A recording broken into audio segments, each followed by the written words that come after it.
Hey everybody, it's Jason Blaha here, and today I want to chat with you guys a little bit about why bulking plus GPP conditioning work really tends to build a truly monstrous strength base.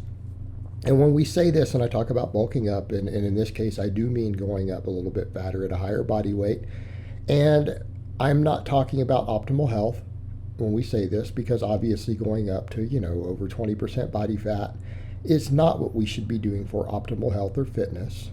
But if we are talking about this in the context of getting really strong, really building a base, and then dieting down later, again, a short term thing, something you only maintain for a year, 2 years, right? And in the context that if you are doing it that way and you're doing conditioning work and you eat healthy and eat well, you are offsetting a lot of the negative concerns. But I want to be clear in the context of that we are talking about maximizing strength and performance when I say this, not necessarily maximizing health and fitness, because I do promote these different things on the channel and discuss them differently. And even for me, as I've gotten older, even though I chase elite levels of strength, I obviously, not some of these clips, some of these clips I'm at my fattest I've been in years. I've obviously worked on leaning out and getting my conditioning levels really, really high and a lot of those things.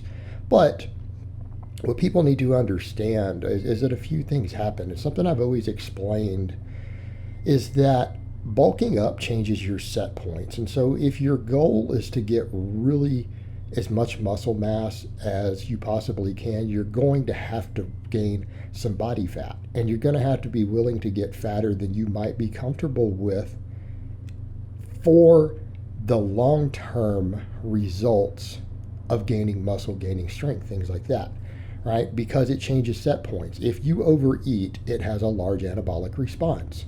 You will get bigger. You will get to a larger amount of muscle mass than you could have ever reached had you stayed at something like 12 or 13% body fat. Okay, food is anabolic. Gaining weight is anabolic. Okay, obese people gain muscle just from overeating without even working out. They have way, way, way more muscle than skinny people. So just be aware of that. So when you look at it from that context, if you bulk up and then you cut later, people will then say, well, if you lose some of the muscle cutting, you didn't make a net gain. Oh, you totally did. You will still be bigger if you cut carefully. Okay, I'm not saying to cut fast, cut carefully, cut slowly. And again, you will have changed set points, you will have changed muscle memory. And so even if you lose a little bit of muscle, if you're careful with it and strategic with it, and then you bulk up again, not as fat next time, you will regain all that muscle that you lost. Okay? So you're going to be able to gain a lot more size. Okay? You're going to gain a lot more size at the same sort of body composition in the long term by doing this, because you will change your set points. You will gain muscle memory. You will gain muscle that you will be able to regain easier even if you lose it because you've had it already. Hey, it's always easier to build muscle you've previously had, and that doesn't matter how you got there, whether it was food, whether it was special supplements, and you guys know what those are. Those, when you lose some of those from those different things, they're just not necessarily permanent loss. They're permanent structural changes. When we come over and we talk about why am I talking about GPP and weight gain? Okay, because GPP means we're getting out and we're doing real conditioning work, strength-based conditioning work. Okay, what does that mean? Dragging sleds, pushing prowlers, weighted carries. Like for me, so what do I mainly do for GPP? And I don't do that many weighted carries, although I recommend them to a lot of people. I just don't enjoy them as much. I do a lot of walking with a heavy weight vest. I do a lot of sled drags. Okay, I get out and do this stuff. And here's the thing. When you do these things at a heavier body weight, you build more core. You build more hip musculature. All these things. So if you think about it, if you guys notice, how oftentimes is someone who got really fat and they start training, they build a really big squat and deadlift real quick. And even if they lose weight, they tend to be way ahead. It's because just walking around with all that extra body fat builds their hips up. Hip extension. I don't mean their hips themselves get wider. Oh, they can from being fat.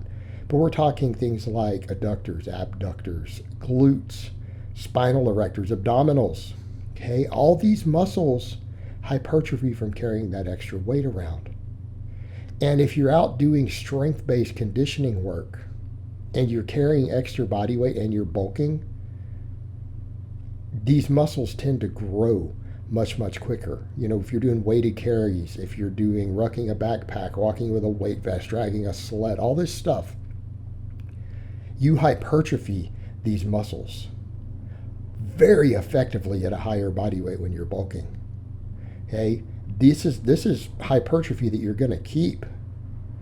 Now you combine that with the fact that you're getting into shape.